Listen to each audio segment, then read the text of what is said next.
आप सोचिए, ये हमारी ताकत की धमक थी कि अमेरिका का राष्ट्रपति कह रहा है कि बच्चों को मेहनत करना सिखाना होगा, बेंगलोर और बीजिंग से मुकाबला है। तो हमने वहां तक भी पाया। पर इसी के साथ अगर हम थोड़ा और आगे बढ़े, हमने कुछ चीजों को इग्नोर भी किया।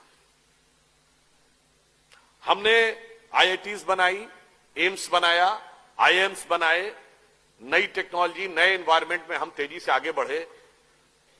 पर देयर आर सर्टेन थिंग्स जो हमारी थी और हमसे खोती चली गई।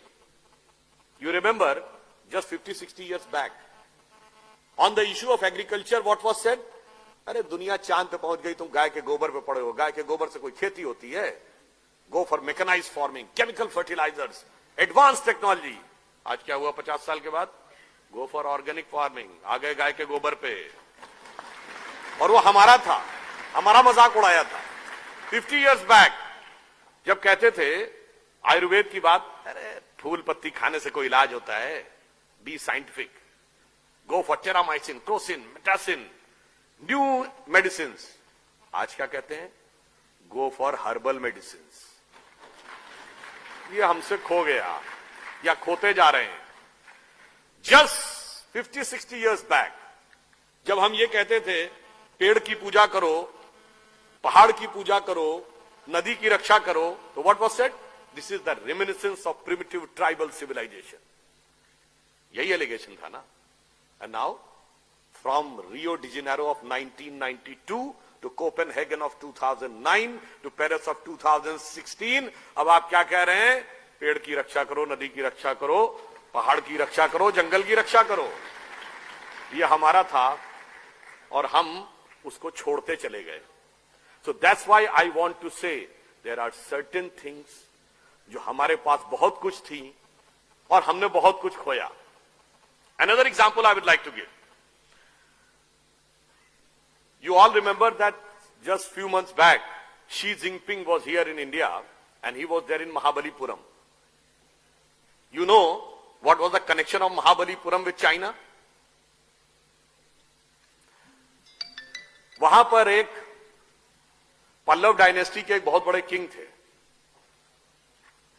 He converted to Buddhism and his name became Bodhidharma. And he went to China. And he became the patriarch of the Zen Buddhism by the name Da Mo in China. And subsequently 90-95% of the China became follower of Buddhism at one point of time, for which one of the very prominent Chinese thinker, philosopher of 40s and 50s, who she has said that India has culturally dominated and controlled China for more than 2,000 years without sending a single soldier across the border. This was the connection of Mahabalipuram to China. We forgot. One more thing I would like to remind. What was our capability? In the first non-aligned summit, the then President of Indonesia, Ahmad Sukarno, which is the biggest Muslim country in the world, has come to India. When he was returning, the return gift was given by Pandit Nehru. Then he asked for another gift. Then it was asked, kya chahiye aur? Then he said, 4 ghade Ganga Jal. Then his counterpart of Pakistan said, what you are asking? You are a Muslim country and asking for Ganga Jal. He said, by change of circumstances, we have changed our way of worship, but we cannot change our forefathers.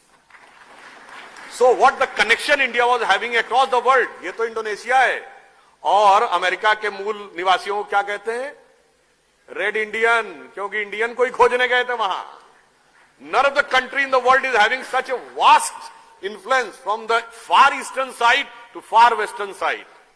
इसलिए मैं कहना चाहता हूं, बहुत हमको पढ़ाया गया unity in diversity, unity in diversity. Diversity तो आप खुद बोलते हैं, यूनिटी का एंगल तो बताइए।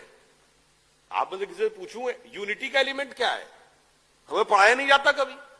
हमें कह दिएगा डाइवर्सिटी सुनो, डाइवर्सिटी सुनो, और diversity has gone to the extent of divisivity on the issue of religion, on the issue of caste, on the issue of language, on the issue of reason.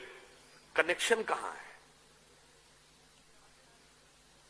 वो कौन सा पॉइंट है जो जोड़ता है? मैं आपको बताऊं कौन सा पॉइंट जोड़ता है। जब आप पूजा करने बैठते हैं, हाथ में जल लेते हैं, तो जल लेने के बाद पंडित कौन सा मंत्र बोलता है?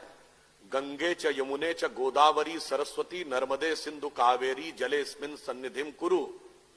भारत की सारी नदियों का स्मरण हो गया। वो सरस्वती जो लुप्त हो चुकी, वो सिंधु जो हमारे क्षेत्र में नहीं रही, उसके साथ हम भावनात्मक दृष्टि से जुड़ गए। जब आप रामेश्वरम में जाते हैं तो 22 कुओं से स्नान करना पड़ता है, वो सब किसी न किसी तीर्थ के प्रतीक है। और जब आप रामेश्वरम के शिवलिंग के आगे दर्शन करते हैं श्रद्धा से, तो अमरनाथ से आपका संबंध स्वयं जुड़ जाता है, और सोमनाथ से भी जुड़ जाता है, मल्लिकार्जुन से भी जुड़ जाता है। तो व्हाट हैपेंड, हमने बहुत कुछ पाया और हमारे पास बहुत कुछ था, हमने बहुत कुछ खोना भी शुरू किया। एक और ऑन द लाइटर नोट कहना चाहूंगा, 70 साल पहले क्या हमें समझाया जाता था कि गोधन गज धन बाज धन और रतन धन खान, जब आवे संतोष धन सब धन धूर समान। और आज क्या सिखाया जाता है? ये दिल मांगे मोर। तो भाई जब हर आदमी मोर चाहेगा तो एनवायरमेंट का भी क्राइसिस, सोसाइटी का भी क्राइसिस, परिवार में भी क्राइसिस। फिर एक और बात मैं कहना चाहता हूं, हो सकता कुछ लोगों को अच्छा लगे, कुछ को।